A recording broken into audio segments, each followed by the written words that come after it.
This week, in our first segment, we welcome Ian Tien, CEO and co-founder of Mattermost, to discuss open source enterprise communication security. In the second segment, Russell from Enterprise Services Integration Engineer Lead at Tanium joins us to talk about Tanium for Incidents. That sounded kind of weird when I read it, but Burgundy reads what's on the teleprompter. Then in the enterprise security news, zero trust networking startup Elicity raises $26 million. Contrast Security launches Contrast Scan. Vectra launches Detect for AWS. SOAR is an architecture, not a product, according to some. And Deloitte acquires cloud security posture management company. Stay tuned for all that and more on this episode of Enterprise Security Weekly. This is Security Weekly, for security professionals, by security professionals. Broadcasting live from G-Unit Studios in Rhode Island, it's the show where we talk security vendors and aren't afraid to name names. It's Enterprise Security Weekly. Wide-scale adoption of cloud applications, an increase in remote workers, and expansion of branch offices has rendered the centralized on-premises security model impractical. Enter Cisco Umbrella. Umbrella now includes secure web gateway, firewall, and cloud access security broker functionality, plus integration with Cisco SD-WAN, all delivered from a single cloud security service. It helps businesses of all sizes secure their network and extend protection to roaming users and branch offices. Security doesn't have to be complicated. Get simple, smart, and powerful security with Cisco Umbrella. Visit securityweekly.com/Cisco Umbrella to learn more. When it comes to web app and API security, the choice is simple. You can choose Fastly's security solution that teams will actually use in full blocking mode, just like 90% of their customers. Or you can stick with costly options that you probably just turn off. You can get Fastly's all-in-one platform that protects apps everywhere they live, however they're built. Or departments can agree to disagree. You can go to securityweekly.com/Fastly to learn more. Or you can just wish you had. Here's Jacob. He's uploading documents to the cloud and chatting notes to his outside agency partners. This is Zoe. She's rushing to share the customer list with marketing and is sending the latest product roadmap to her mobile device. Which one of them is creating insider risk? They both are. Everyone creates insider risk, sometimes with malicious intent and sometimes just by doing their jobs. Empower productivity and protect your data with Code 42 Insider. Visit securityweekly.com/Code 42 to learn more. Welcome to episode number 231 of Enterprise Security Weekly for June 16th, 2021. I'm, of course, your host, Paul Asadorian, joined remotely by Mr. Adrian Sanabria. Adrian, welcome. Hey, thanks, Paul. Fully caffeinated. Beautiful day today. Ready to go. Outstanding. Mr. Tyler Shields is here with us. Tyler, welcome. Afternoon, Paul, and once again, also fully caffeinated, ready to go. Very nice, very nice. I apologize to Tanium for the top of the show. I was totally not expecting that, but apparently the guest that they had prepped it couldn't make it, so they swapped it out last minute, and so I totally botched the teleprompter introduction. But Russell is from Tanium. That was his last name, and that's what tripped me up. So we get to catch up with Tanium in the second segment. So if you want to stay in the loop, all things Security Weekly, please visit securityweekly.com/subscribe, where you can subscribe to all the podcasts on our network via your favorite podcast catcher. Sign up for or subscribe to our YouTube channel, sign up for our mailing list, join our Discord server, and follow us on live streaming platforms such as Twitch. We are also ecstatic to announce that Security Weekly Unlocked will be held in person December 5th through the 8th at the Hilton Lake Buena Vista. Call for presentations and early registration for Security Weekly listeners is now open. You can go to securityweekly.com/unlocked, submit your presentation, and register for the early registration price before it expires. Ian Tien is the CEO of Mattermost, a high-trust open-source Slack alternative empowering enterprise DevOps and InfoSec teams to increase safety, efficiency, and innovation. He joins us today to talk about how leveraging open-source software can help enterprises work more securely. Ian, welcome to the show. Yeah, thanks for having me. Nice to have you on, my friend. So what made you want to start a company focused around enterprise collaboration software? Really did it by accident. So you might have heard this story before because it's one where a video game company. So I started a video game company doing sort of like, online games. And what happened was we were using a messaging system that was a SaaS service, and it started like breaking down. It got bought by a big company. It got, we were losing data. It was crashing. We were having like work stoppage. So what we did is, we kind of built our own version of it. Because we're engineers, and we, as engineers, you overbuild things. We built it 3 times, ended up open sourcing it, and we just found that the reaction to that open source sort of messaging system was amazing. Like, people really wanted. We couldn't figure out why. We built it for sort of ourselves, and then it really just took off. But when we figured out why people wanted it, which was to do sort of enterprise collaboration. That looked like such a massive opportunity for us. We ended up just moving away from the games and going sort of all in on enterprise collab through open source. And it was really, being pulled by the customers. It wasn't, a brilliant idea. It was just like, there's a very big need in the market. And it was, the need that we had as a small company. Like, we were completely dependent. We were completely remote. First of all, this is, years ago, we were completely remote. And we just had to have messaging because we did all of our work on it. We had like 26 gigs of screenshots and data and analysis. All of it was in our messaging system. And it was so mission critical, we couldn't have it fail. And being able to run it ourselves, because we were running our own SaaS service for the games, to run it ourselves became the safest thing to do. So we had total control. We had all the data. Never again would we have a SaaS service that could, change its mind, shut down, and we're just like sort of up the creek. So I wish I could find the quote. It was from Steve Jobs that said, like, for your mission critical processes within your organization or within your software stack, he's like, you got to own them. He's like, pick whatever is like in your description, right? It's that collaboration software to your process. That was the most important thing. He was like, don't rely on other people for that. Build it and maintain it yourself. But make those decisions very sparingly, right? Because you can't build everything yourself. So I like your, kind of philosophy behind the culture of, we have collaboration software. It's important, so we're going to own it ourselves. Like, that really resonates with me. It's cool. Yeah, it was completely accident. It's just I completely agree with what you said. It's huge. There's a person named Naval, and he just tweeted this thing a couple of days ago. Beggars build on APIs, sovereigns build on open source. Yeah. It's true. It's true, because you're beholden to, all of the other companies, and you have a voice, but it can be lost in the wilderness for certain features, right? Whereas if you control all the software yourself or a particular application, you can control what features you build into it. Yeah, absolutely. Like, I think, some of our customers are like, oh, you're just like Slack, same keyboard shortcuts, very similar integrations. The webhooks are compatible with different systems. If you've written an integration for a Slack webhook, like, it just works in Mattermost.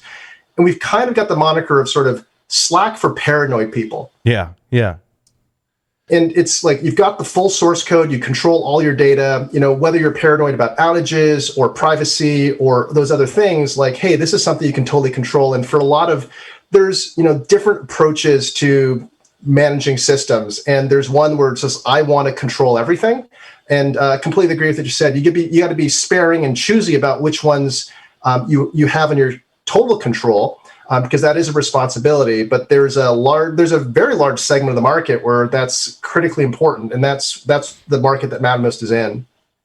Yeah, it's interesting to give the open source folks the ability to also do that in their environments, right? Because I think if you're really truly all in on a messaging platform, collaboration platform, there you start running up against features or bugs, right? That you're just, like, for me, Teams for Linux, I can't take a screenshot if I use the NVIDIA drivers. Like, there's just weird stuff like that. And you don't want to have those kinds of issues using someone else's software. And that's a reason to adopt open source, for an example, and bring things in-house. Is that what you find many are doing with Mattermost, is using open source, bringing it in-house? And do you provide support, or do you provide features as well? Yeah, it's a great question. So we're an open core product, similar to if you use Terraform or use Vault or use GitLab. There's going to be sort of an open source version that's great for certain use cases. And then there's going to be sort of the enterprise version that is a subscription license for the value that's in that enterprise area. So if you're thinking about business models, we create a lot of value in the open source. And then when we've earned the trust and delivered value, there's a lot of trust created. And then people say, okay, well, I'm going to choose this enterprise solution over here for this different use case. So absolutely, that is open source is not only sort of a differentiator, a different way to do things and a value prop, it's also a really powerful business model that's really scalable. Mm-hmm. And do customers run that in your cloud or like your enterprise customers, or do you give them the option to also run it on-premise? They can choose either one. So you can go on-premise and say, hey, on-premise, or you can go to AWS or Azure or any of the clouds. We're in their marketplace. You can spin us up, in the marketplace. You can go do a one-line Docker install. You can use our Kubernetes operator. You can install a Linux binary. MIT licensed. Don't have to check with anybody. It's just like installing a piece of open source software, and that lets us, deploy to sort of millions and millions of environments, and that's with the open source version. So very happy to have open source, very broadly used and taken up. We also provide an option to run it in our cloud. We'll provide a SaaS version for folks that want that. Mm-hmm. Adrian, Tyler, questions?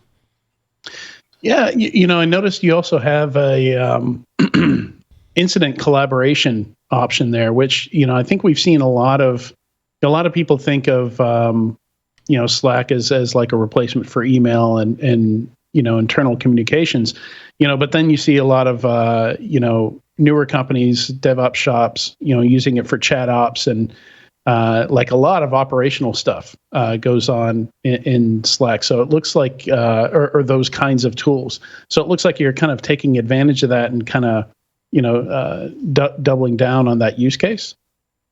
Yeah, absolutely. I think the things that make Mattermost sort of very different from the other many, many tools out there for collab. One is that DevOps centricity, right? We're for software builders and operators. That's what we're committed to. Open source is part of that. Yes, we're used in many other scenarios for secure communication, but one of the cores is that, DevOps focus. So, use cases and priorities are really focused around that. Open is the second one, as was alluded to a little bit earlier, be able to customize and craft and have innovation upstream and downstream for the product is so important. Having 1,000+ contributors to the open source project help co-build it with us. That's super important, and it speaks to the DevOps nature. Instant collaboration was something that actually came from our customers. They said, hey, this is what we want. Let's kind of build it together. And the third piece is really adding all those things up is the trust that our community and our customers have in us. Being transparent, we have 30,000 tickets of what we're going to build in the product that are all public. You can just go and you can comment on them, you can read them, you see what's coming. People don't have to talk to a salesperson to find out what's the next version. They can literally go to our open source repository and watch the pull requests as the product evolves. So when you think about DevOps, we're very focused on those with open and flexible platform they can customize, and really trusting us not only for what we're saying we're going to do based on the roadmap, but all for all the sort of transparency and security analysis that they want to do. So DevOps, absolutely a core function, and Instant Collab really helping our customers who cobble together their own incident response inside of Mattermost to have it out of the box. So yeah, thanks. That's a great question. It's very, very focused on what we do. What's the forward-looking piece of this, right? So the traditional collab market has been around a long, long time, reinvented by Slack and you guys and others partway through its life cycle. Where's the next phase of where collab needs to go to remain kind of the de facto way we conduct our day-to-day lives? Do you have any vision, long-term vision for where you want to take it? Yeah, I think that there's a large market for this category of collab, and it really comes in three segments. The first mover was Slack, and you could say it's IRC with a better interface, but they really innovated, and they got a lot of people on sort of the right model, sort of a usable version of IRC and a lot of those principles, right? That's the first sort of segment. You see the first mover. Then I think the second segment, you see the incumbents. You see Microsoft Teams, come in there, a leader in collaboration who's now sort of adopted this way to work. You'll see Cisco with WebEx Teams and some other folks in that sort of incumbent segment. The third segment is open source. And for us, that's the most exciting segment because you see it in all the different layers of software. And the future for those layers of software very often arcs towards that open source world. You can think about operating systems. You can think about databases. You can think about a lot of sort of network and infrastructure that started off proprietary, but the open source is just monotonically increasing because it's the interests of sort of the whole industry to have more openness, standardization, lower cost, and more transparency. So I see the segment of collaboration, as with the other layers of the software stack, becoming increasingly open source. So can you double click on that for a second for me? Traditionally, the naysayers of open source say open source is usually one person doing all the work and then everybody else taking the value. Can you talk to me about the amount of external support, commit? I know you guys have a lot of external people helping you. Can you talk to me about the volume that comes from outside of your own sources? Yeah, I think, October is something called Hacktoberfest, run by DigitalOcean. And it's just sort of like, hey, this is where we'll all run hackathons at the same time. And then in the month of October, we had 400 contributions to the Mattermost open source project as just like one data point. So real active community and folks that want to contribute and make a difference, right? There's all this energy out there from developers that they're really focused on, hey, what's the impact I can have? And when they can have an impact on the tools they use every day, it's super powerful. And you can just search the word Mattermost inside of GitHub. You'll find hundreds and hundreds of projects that are built around Mattermost. So that community energy is really empowering, and it's sort of it's only going to get bigger in the world. I think that when a number of us grew up, we learned how to program sort of in school. We took a class. Like everyone's learning just on the internet. Everyone's going to look at open source projects, stitching things together. And that's the way that people are introduced to software. So open source, as opposed to being sort of a segment of the software community, is becoming a foundation of all software. In the open source product, do you provide encryption from client to server in addition to full video and voice calls as well? We have encryption. This is a really important point for our customers. They control everything. Mm-hmm. So they control encryption at rest in the database. They control encryption in transit across the system.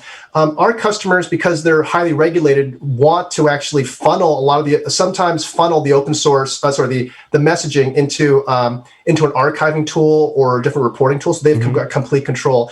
But here's the thing that Mattermost does that no one else does. We give you full source code access to our mobile applications, which means that you can our most secure customers, they create their own mobile applications from our source code that connect to their server that they control. They control all the keys and everything. And they actually create the mobile apps with their own certs.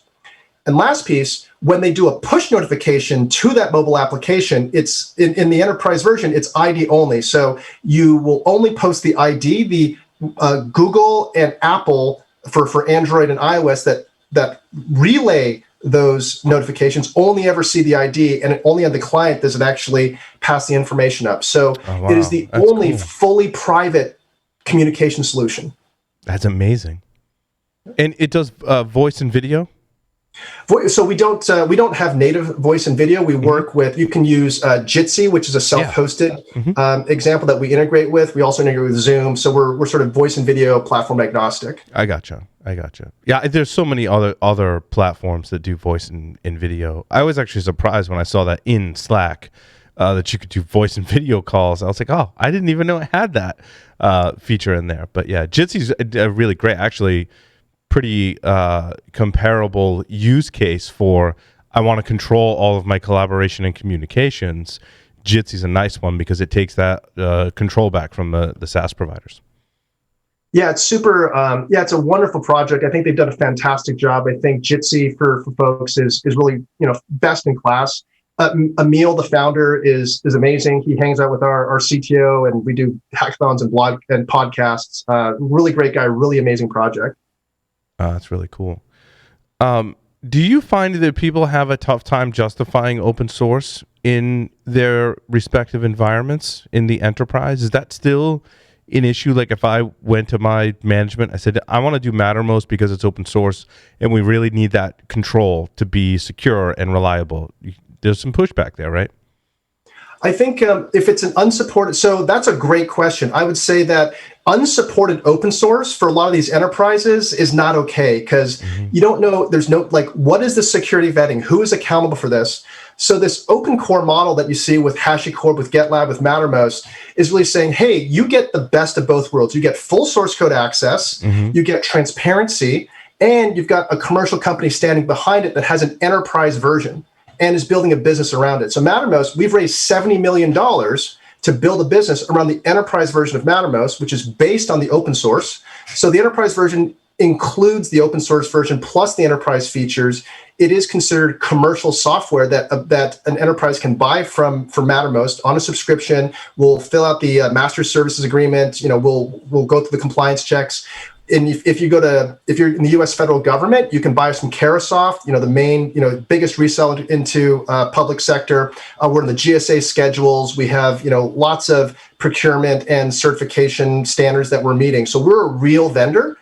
And the benefit is, and when you buy our software, it is compatible and based on the open source, but you're buying it as from a commercial entity, just like anything else. But you have this big advantage of, well, there's this open source version to try and understand the value before you even contact us. So really best of both worlds. Yeah, I want to get your take on this because I think a lot of people looked historically mostly at open source software and said, there's no air quote support. And if you dig in, you're like, what does that mean? Well, if something goes wrong, I have no one to hold accountable. And I'm like, well, that's kind of a crummy way to think of it. For me, after I looked at this situation and thought about it a lot, for me, it was more about I want someone to be accountable for features that exist and may go away, or for new features that need to exist in the product. For me, the accountability is within the features and supported integrations and things of that nature in the enterprise product. Is that kind of how you think of it as well? I agree with everything you said, but I think it's more than that. I think it's more. I'll give you an example. Is that Mattermost, we really vet the open source components that come into our system, and we have and security is really important. Like our engineering leader came from AVG, now part of the VAS, right? So coming from a security background and really understanding the importance of really good standards and process. We're built in Golang and React. And we were vetting an open source library in Golang, and we're like, "Holy crap!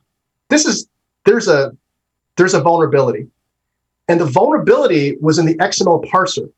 Yep, common. And the problem with that is it would lead to a vulnerability in SAML SSO if you use this Golang library if you use the Golang language and these downstream libraries.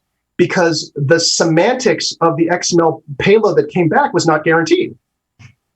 We disclosed this to Google, and they said, well, the semantics of the XML are not guaranteed. That is by design. That is not a bug. But, the world doesn't know that. So this was an issue that affected public companies. It affected nation states. This was a big deal. And we knew about it. And what we did is we worked with Google and with the downstream libraries, and we actually shipped a patch to go fix this. And it had nothing to do with it wasn't in Mattermost. We never accept that library was not part of what our customers were uptaking. But we had this responsibility to the community to disclose that responsibly.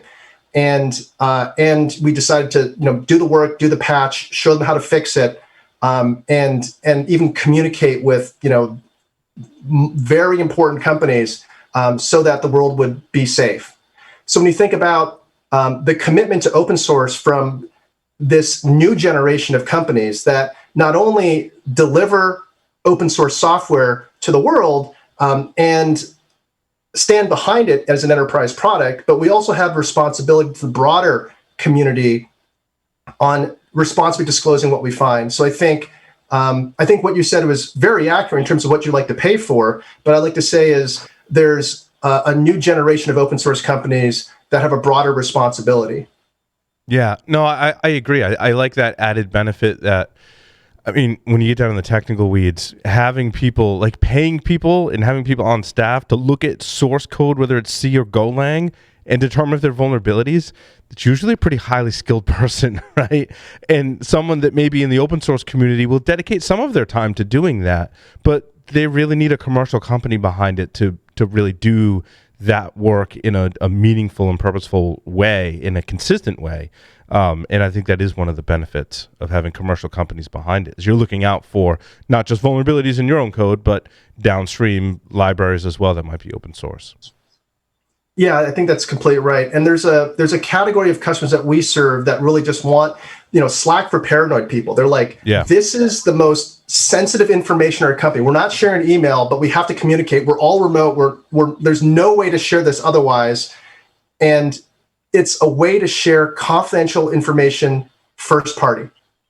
And that almost doesn't exist anymore. Yeah. Right. And it's all you control the keys. End-to-end encryption, really? Like, sure. Sort of, right? Like when you read the fine print of end-to-end encryption, it's not really secure. I'll give you an example. Like there's a, I think this is public, so I just say it's public. Like Microsoft 365, if you actually look at how they encrypt things, there's something called an availability key, right? So you as a customer, you're end-to-end encrypted. Here's your 2 keys. Microsoft's going to keep one. It's called an availability key. They can unlock anything, just like you. That's an encryption. That's like the Clipper chip from the late 90s. But it's public, it's in the documentation. And here's the other thing that's a little tricky is that now you see in the news, right? You've got subpoenas from the Department of Justice that are asking for data from these mega companies, plus giving them a gag order saying they can't tell their end customers that their data has been has been passed over. So they can't do a canary. They can't use a canary to let their customers know. So when you've got a gag order, so maybe they can, right? But I'll put it this way: these are, this is a big issue, and in the U.S., at least you're part of the system in the U.S. When you're international, right? Like, what is your recourse? Right? If the U.S. government goes to a U.S. company and says, "Please give us the availability key," right? Then if you're not part of the system, like how much of that has been happening? Yeah, I mean, if you look at the amount of encryption software based in Germany, where it's basically like, here's Dropbox, but in Germany, like there's an analog for just about every type of software out there. But owned and hosted specifically in Germany because of that data residency issue. Yeah, it's really about trust and control. And you're in this world where we used to be able to go in a room and close the door and have a conversation. And for the last year, that hasn't been possible in many cases, or hasn't been safe. So what are our choices for actual privacy, right? Like Zoom. We've got audio recording, we've got audio transcription. Who knows, right? And all you really have is a guarantee in terms of service that's got a lot of fine print. For and sure. Knowing what we know now and seeing what we've seen in the last 10 years, is it really paranoia at this point? Is it really for paranoid people? Or is it, I feel like that argument or that perception exists less and less. Are you saying, Adrian, that it matters for most people? Is that what you're saying? I see what you did there. No, that's great stuff. For folks that want to learn more and get started, what are your recommendations? Yeah, just check us out on Mattermost.com. We're very open. So Mattermost.com has everything you need to find. You can find our forums, you can ask questions, you can read our source code, you can read our GitHub issues, 30,000 open tickets that you can read, everything we're building. Just Mattermost.com is the place to start. Awesome. Ian, thank you so much for appearing on Enterprise Security Weekly. Yeah, thanks all. This is great. With that, we'll take a short break and come back with our interview with the fine folks from Tanium. Stay tuned.